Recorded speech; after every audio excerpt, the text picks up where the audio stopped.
this is how the box look. This is almost like a self-esteem kind of Jenga. So this we would use more in the building of the sense of self phase that we have in therapy.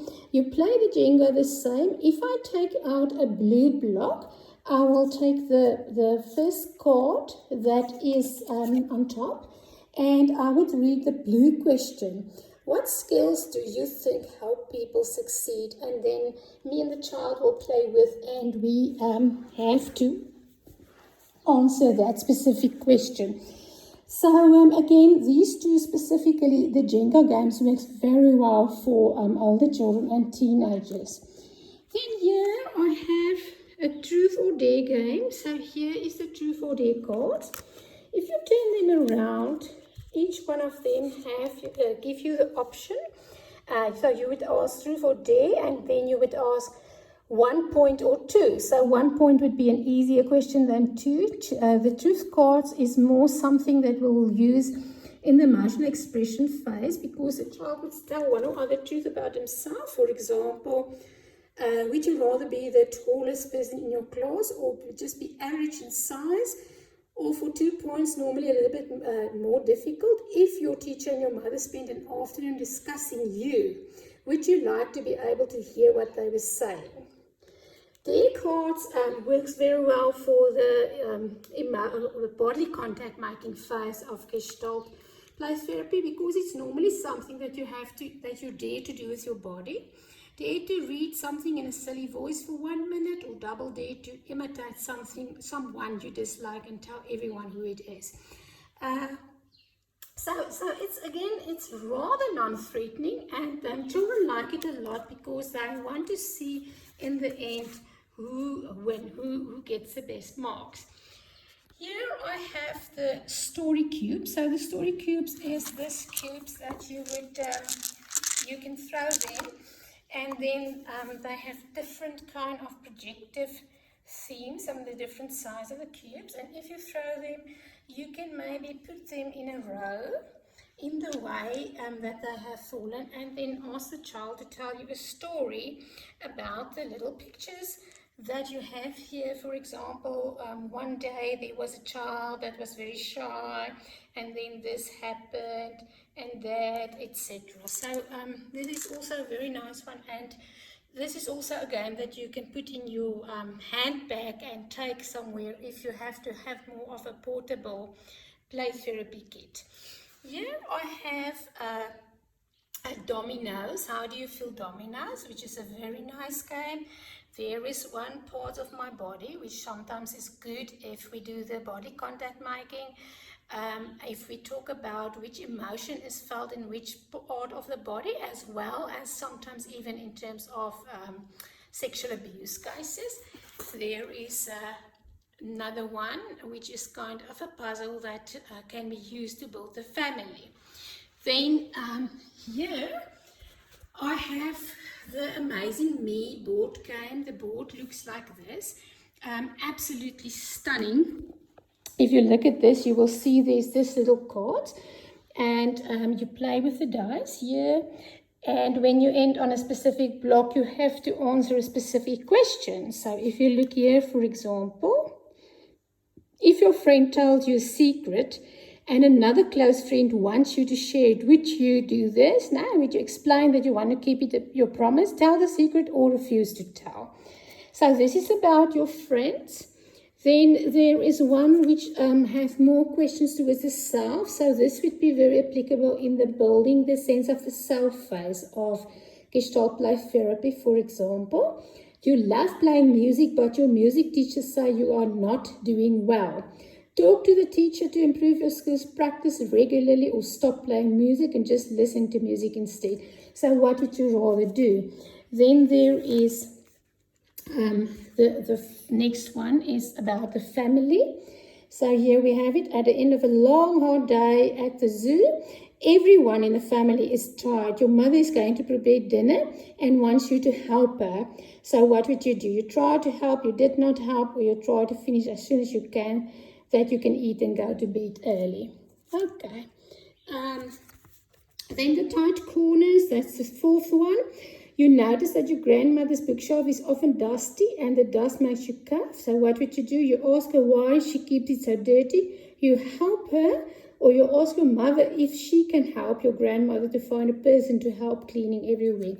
I think it is an absolutely fantastic way to determine values of a child and specific choices that a child will make in specific situations.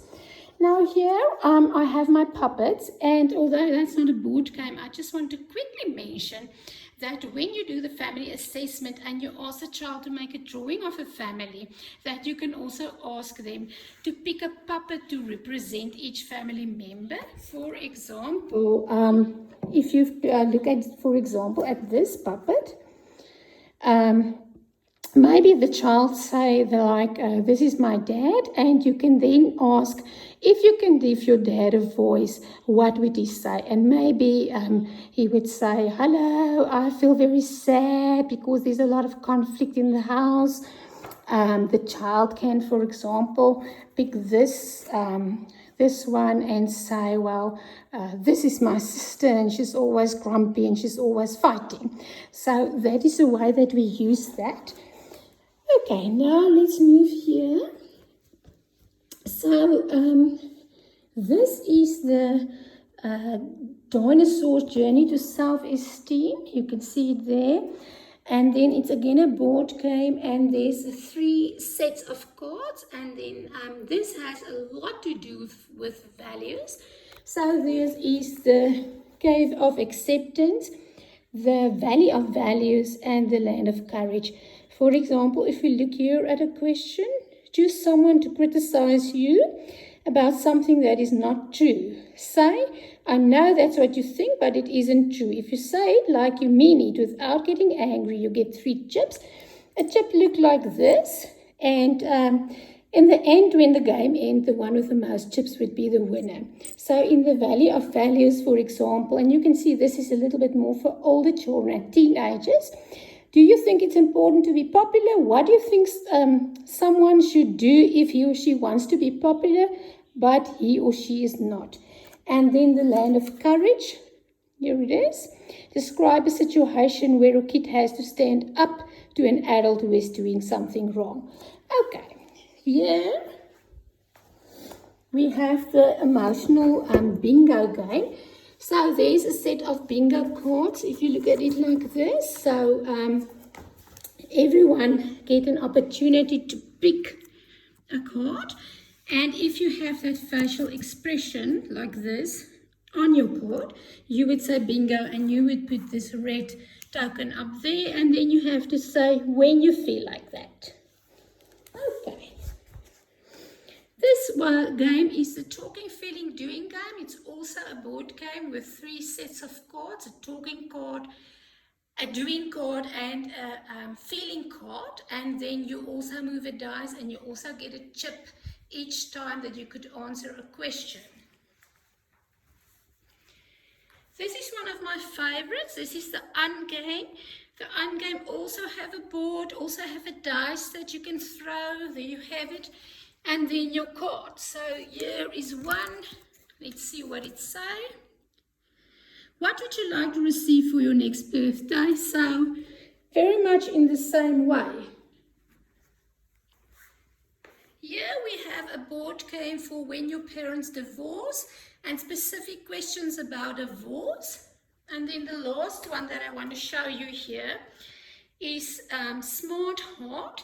This is a South African game and works a lot like the talking, feeling, doing game, with the exception that you have talk cards, I feel when cards, and pigtails. So to just quickly show you the talk cards, there you go, have 3 different sets of questions. For example, who tucks you in to bed at night? Why do you think of children who swear at their parents? And is there any bullying going on at school? So you will answer that depending on the color of the heart where you landed. Then the pigtails is specific projective pictures that you get, and the child or you tell a story about it. And then the I feel is a specific feeling expression, and then the child, I have to say, when they feel like that.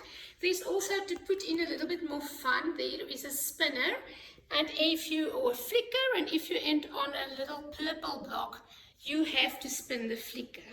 All right, and that brings us to the end of this demonstration of all these little board games. There's lots and lots more.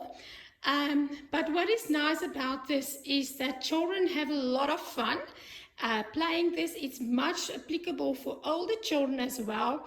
And it's also something that you can put in your car if you have to drive to school or you have to go to the hospital and you don't have a fully equipped playroom. You can still take one of these board games. Just keep in mind what your goal is. Okay, have a good day.